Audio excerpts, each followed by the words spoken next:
You wake up in a room that smells like boiled potatoes and something else. Something metallic, something that coats the back of your throat like copper pennies left too long in your mouth. The wallpaper is peeling. The floorboards creak with damp rot. Through the thin walls you hear a child coughing. Wet, desperate gasps that don't stop.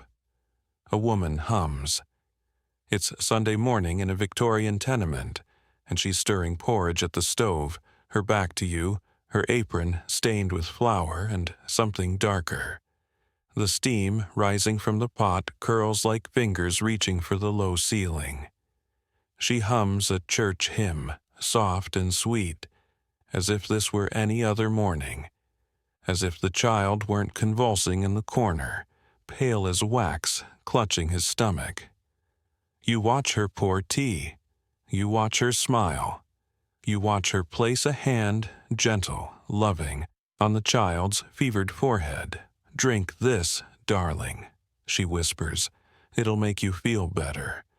But it won't, because the metallic smell isn't from the pipes. It's arsenic, mixed into the sugar, stirred into the porridge, dissolved in the tea like a prayer no one hears. She had done this before, many times before. Her name was Mary Ann Cotton, and she became very good at grief. 1 coffin, then 2, then 5, then 12.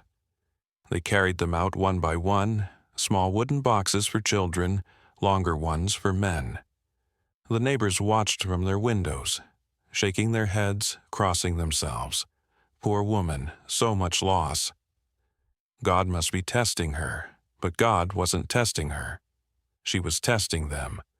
4 husbands, 3 lovers, 11 children, all dead within months, sometimes weeks, of entering her life. The arithmetic is grotesque, the pattern unmistakable. And yet, for years, no one saw it, or perhaps they did and chose to look away, because Mary Ann knew the rules. She wore black beautifully. She wept at gravesides with trembling hands pressed to her chest. She accepted condolences with lowered eyes and whispered thank yous. She played the role Victorian society demanded: the suffering widow, the tragic mother, the woman broken by fate's cruelty. And they believed her. Because belief was easier than suspicion. Because widows were sacred. Because a woman who cried so convincingly couldn't possibly be a woman who killed so methodically. She was the perfect Victorian widow. And that was precisely the problem. The world didn't just allow her to kill, it applauded her mourning. Step into the England that made her. The air tastes like coal dust. It coats your lungs, blackens your fingernails, settles into the creases of your skin until you can't remember what clean feels like. Children work 16-hour shifts in factories where limbs are lost to machines that never stop grinding. Typhoid blooms in the water. Cholera sweeps through tenements like God's own broom. Death isn't tragic here. It's scheduled, expected, mundane as Monday. 1 in 4 children don't see their 5th birthday. Mothers bury infants the way you'd plant seeds, hoping some might take root. Poverty is a noose that tightens slowly, and everyone is choking.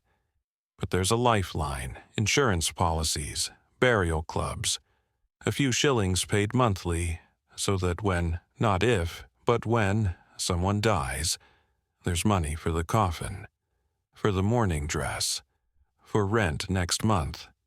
Death becomes currency, and Mary Ann Cotton learned to count, because arsenic poisoning looks exactly like gastric fever. Vomiting, diarrhea, convulsions, the same symptoms half the neighborhood already had. Who would question it? Who would investigate? In a world where everyone was dying anyway, who would notice a few more? Her name wasn't always Mary Ann Cotton. She was born Margaret Robson in 1832, in a mining village where the sun never quite reached the ground. Her father swung a pickaxe underground and his fists above it.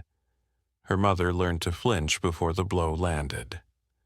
One day, her mother simply stopped coming home. No goodbye, no explanation, just gone. Margaret, small, watching, learning, understood something then that most children never have to, that survival isn't given, it's taken. She knew hunger, the kind that gnaws through your stomach into your ribs, that keeps you awake at night with a hollow ache that feels like dying, slowly. The kind that teaches you arithmetic in suffering. How many days until the bread runs out? How many coins hidden in the flour tin? How many lies needed to stretch a meal? But there were other hungers too, for safety, for control, for a life where she wouldn't have to beg or bend or break. She watched how women survived. Tears bought mercy. Weakness invited protection. Manipulation was currency when you had nothing else to spend. And she learned. She would never be hungry again. She would make sure of that. No matter the cost. No matter whose throat she had to feed arsenic to fill her own belly. In 1852, Margaret Robson became Mary Ann Mowbray. She was 20 years old, standing in a church that smelled like old wood and older prayers, marrying William Mowbray, a laborer with calloused hands and promises he couldn't keep. But it was escape. It was legitimacy. It was the Victorian dream, a husband, a home, a chance at something that didn't taste like coal dust and desperation. Their first child was born 9 months later, then another, then another. 8 children in 13 years, each one a mouth to feed, a body to clothe, a future that required money they didn't have, and one by one they died. Gastric fever, the doctor wrote on the first death certificate. Scarlet fever on the second. Complications on the third and fourth. Mary Ann wept beautifully at each funeral. Neighbors brought soup. The church collected coins. The insurance companies paid out just enough to cover the coffin, the mourning dress, next month's rent. Then William died too. Sudden. Painful. Vomiting until there was nothing left inside him but echoes. The doctor wrote, gastric fever again. No one questioned it. No one investigated. Mary Ann collected the payout, wore black, moved on, but grief, like hunger, can become a habit, and habits become addictions. George Ward was next. They married in 1865.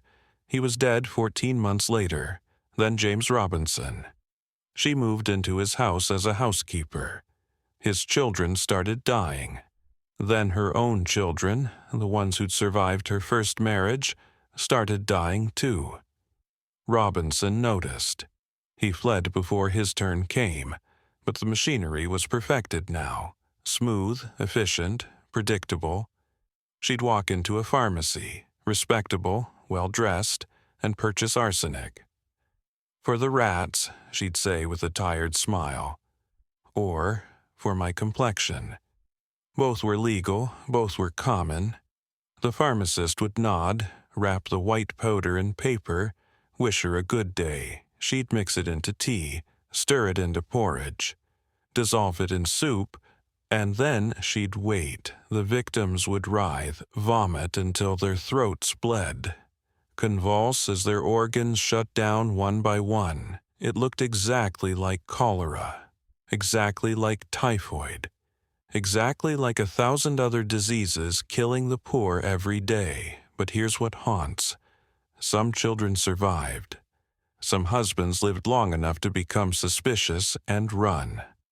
What calculus determined who died and who didn't? Was it insurance money? Was it convenience? Was it something colder, some arithmetic of usefulness? She wasn't killing out of rage or madness. She was killing out of efficiency. So what does that make her? But here's what makes the nightmare worse. They said she was kind. Neighbors testified later that Mary Ann was affectionate, devoted, tender with her children. She'd sit beside sickbeds for hours, stroking fevered foreheads, whispering comfort into ears that could barely hear any more. She'd hold their hands as they convulsed.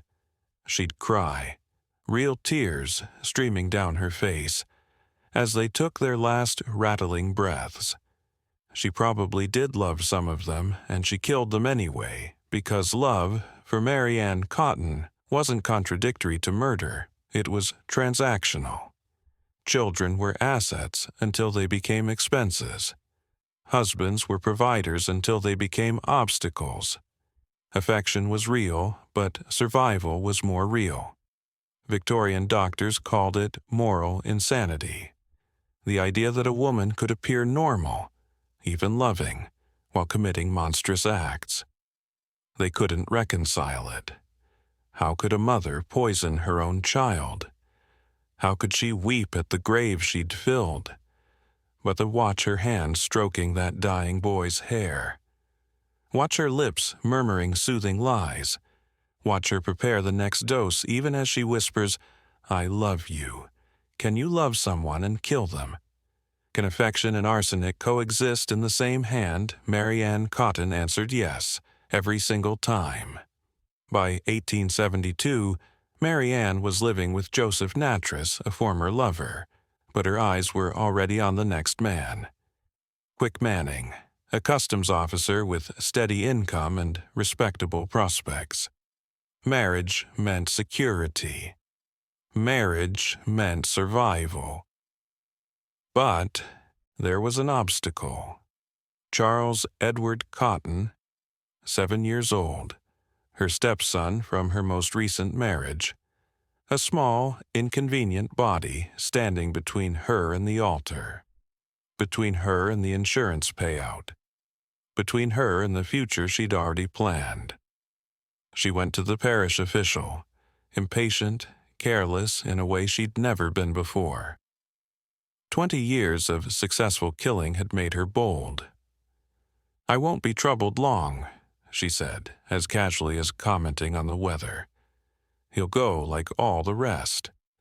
Within days, Charles was vomiting, convulsing, screaming in pain that no 7-year-old should have to understand. Mary Ann called the doctor, performed her grief, wrung her hands, but Dr. Thomas Kilburn looked at the boy's symptoms, looked at Mary Ann's history, the trail of coffins following her like shadows, and refused to sign the death certificate.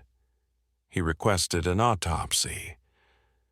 Mary Ann's face remained calm, but something shifted in the air, like the moment before thunder breaks. For the first time in 20 years, someone said the word out loud, poison. They pulled Charles Edward Cotton from the ground on a gray morning that smelled like wet earth and rot. His coffin was small, too small, the kind of size that makes you forget for a moment that children are supposed to grow up. But Charles wouldn't grow up. Charles would be evidence.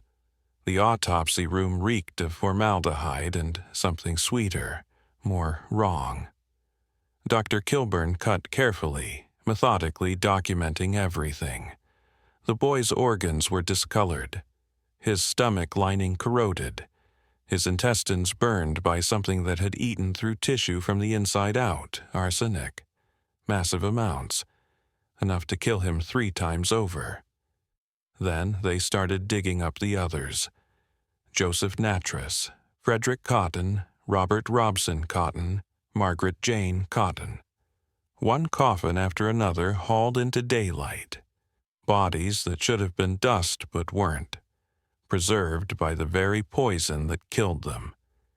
Every autopsy told the same story. Chemical burns, tissue damage, arsenic concentrations that couldn't be accidental, couldn't be explained away. The science was incontrovertible. The evidence literally written into their bones, because death can be disguised as disease for years, decades even. Symptoms can be misread. Doctors can be fooled. But arsenic doesn't lie. It stays in the body like a confession that waits, patient and permanent, for someone to finally listen.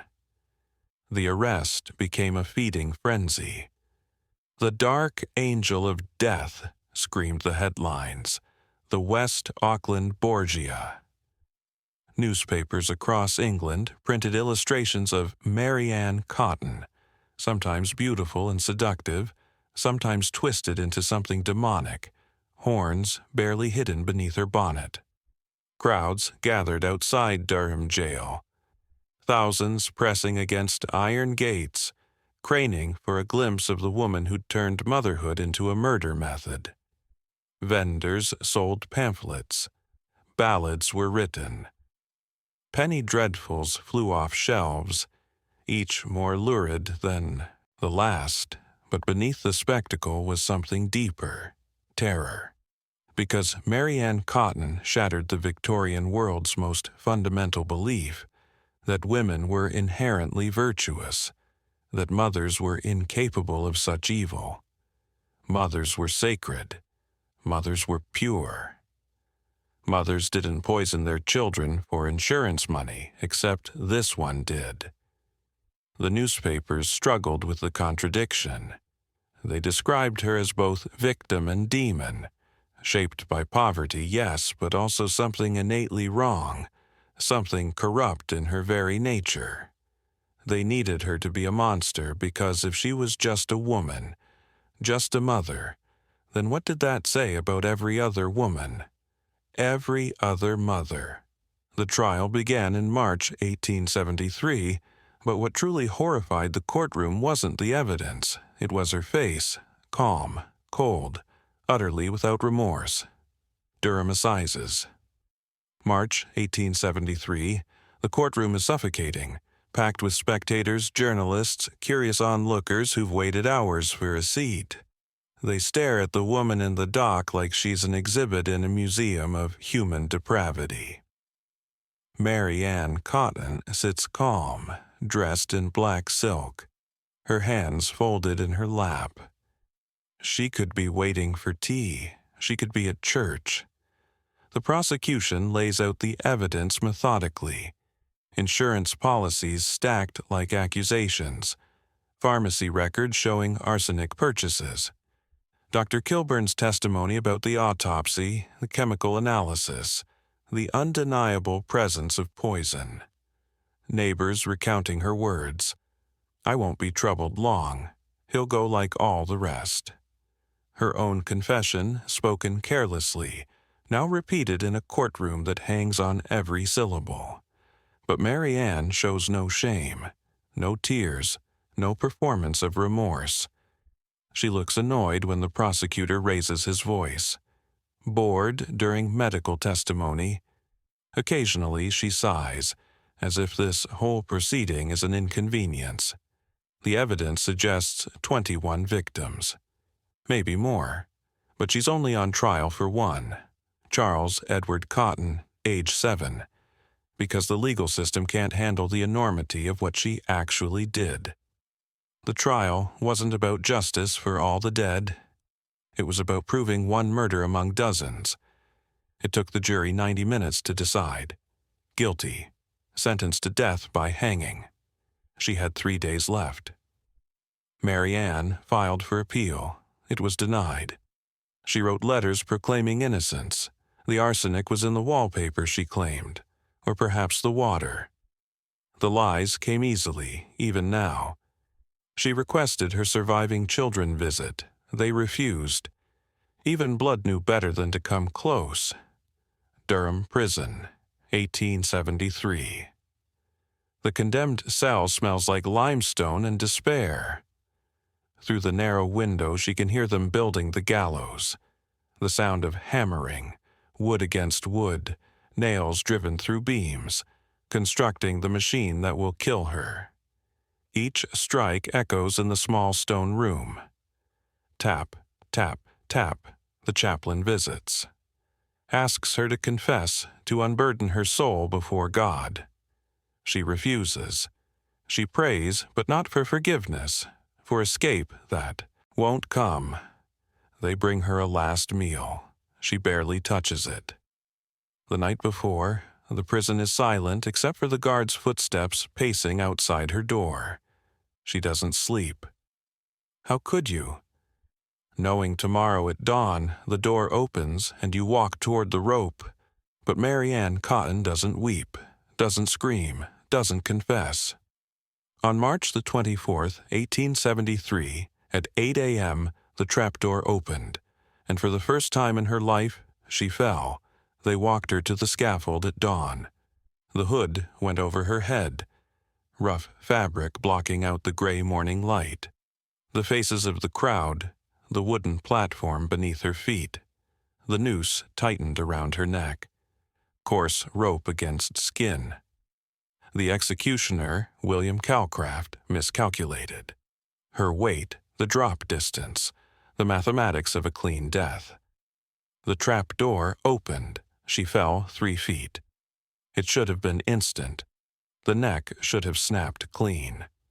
But the drop was too short, the angle wrong. Mary Ann Cotton didn't die immediately. She swung at the end of the rope, body convulsing, legs kicking against nothing, suffocating slowly as the noose crushed her windpipe.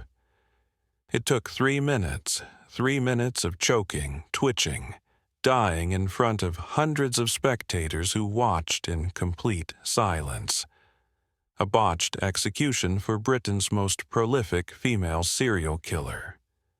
When her body finally went still, they cut her down and buried her within the prison walls. No marker, no name, just anonymous earth covering anonymous remains. But the question wouldn't be buried with her. Why? Why did she do it? Was it poverty? Greed? Some corrupt emptiness inside her that no amount of insurance money could fill? Her body was gone. But the haunting had only begun. 21 victims, confirmed or suspected. 4 husbands, 3 lovers, 11 of her own children. Her mother, several stepchildren, the arithmetic of evil written in death certificates and insurance ledgers. Each death yielded between 5 and 35 pounds, roughly 600 to 4,000 pounds in today's currency. Not a fortune. Not enough to escape poverty forever. Just enough to survive a few more months. Just enough to make murder worth the effort. Added up. 20 years of killing. Perhaps 400 pounds total, less than 20 pounds per corpse. That's what a human life was worth to Mary Ann Cotton. That's the exchange rate between breathing and burial. She wasn't driven by passion. She wasn't consumed by madness or rage. She wasn't hearing voices or experiencing delusions. She was balancing a budget. She turned human life into a business model. Love into revenue stream. Children into assets that could be liquidated when expenses exceeded income. There was no dramatic motive, no theatrical evil, just cold, practical economics. Kill when you need money. Mourn convincingly. Collect the payout, repeat. The horror isn't that she was a monster. The horror is that she was an accountant. And the system that allowed it? That encouraged life insurance on children, that never questioned patterns, that believed widows because belief was easier. That system was complicit. But how did she kill for 20 years without anyone stopping her? The answer is simpler and more disturbing than you want it to be. The system let her. Arsenic was legal, cheap, available at any pharmacy without questions or records. For rats, you'd say, and the pharmacist would hand it over with a smile. Complexion powder, pest control, household necessity, there were no mandatory autopsies. No death investigations unless someone with power demanded them. And who had power? Not the poor, not the children dying in tenements where everyone was already dying. The insurance industry collected premiums eagerly, but investigated claims lazily. Pay your shillings monthly, and when little Charles dies, here's your payout. No questions, no patterns examined, no curiosity about why this particular woman had buried 8 children while her neighbor buried 2. Doctors were overworked, underpaid, overwhelmed. Gastric fever, they'd write. Cholera, natural causes. Next patient, please. And beneath it all, the fundamental truth that poor people's deaths didn't matter. They were expected, statistically inevitable. Background noise in industrial England's symphony of suffering. Mary Ann Cotton wasn't a supernatural monster who defied detection. She was a woman who recognized that Victorian society valued appearances over investigation, profit over protection, respectability over truth.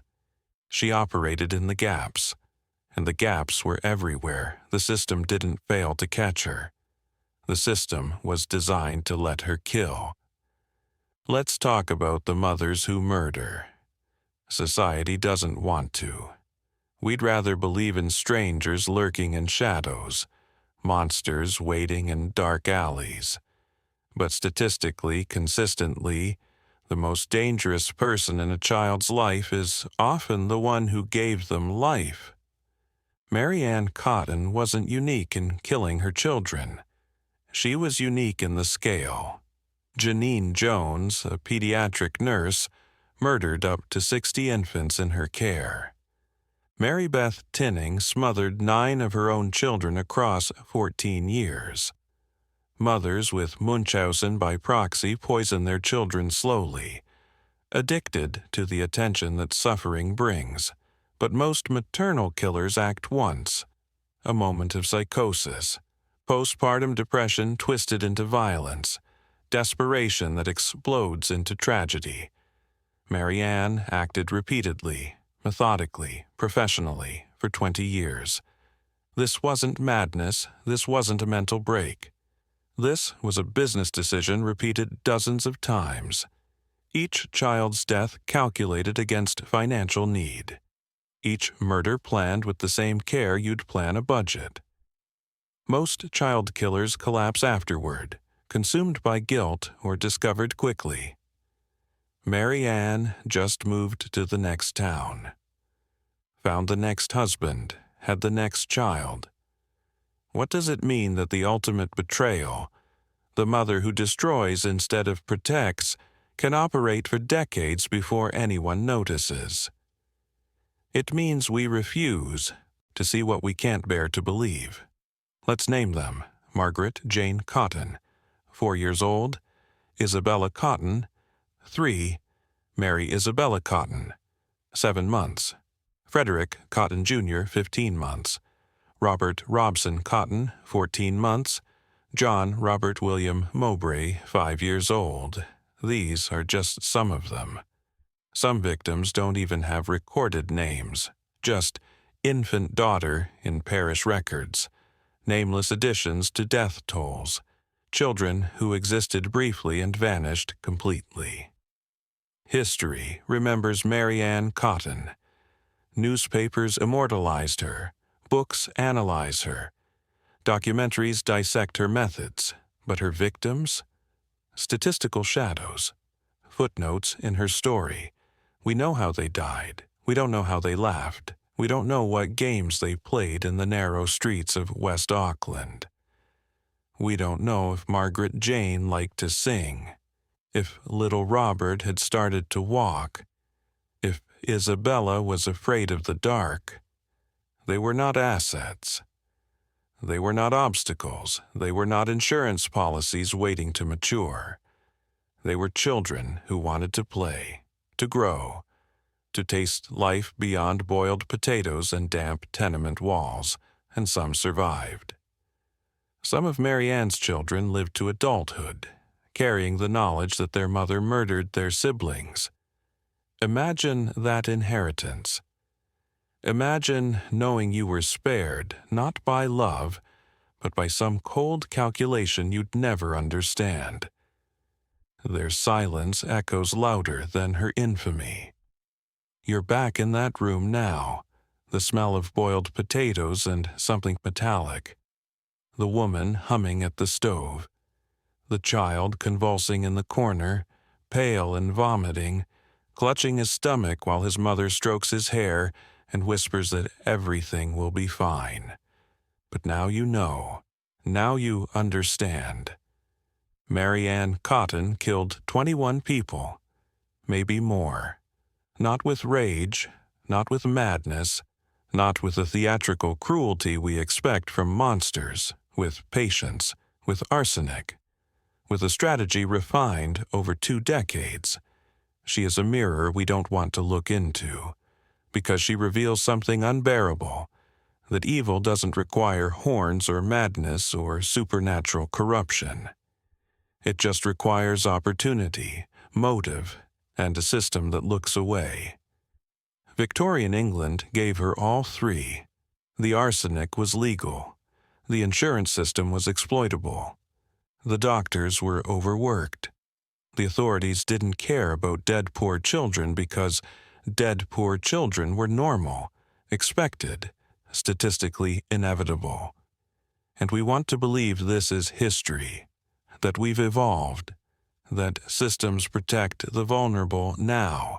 But ask yourself, how many people fall through the cracks today? How many deaths go uninvestigated because they happen to the right kind of victim? The poor, the marginalized, the ones society has already decided don't matter? Mary Ann Cotton is not an aberration from history. She is a warning about what happens when poverty meets indifference, when profit becomes more valuable than life, when we stop asking questions because the answers are too disturbing. She killed 21 people, but Victorian England helped her do it by looking away. The coffin closes. Earth falls onto wood. Heavy, final thuds that sound like punctuation marks ending sentences that should have been stories. Silence, darkness, and one last truth, written in white text against black. Charles Edward Cotton was 7 years old.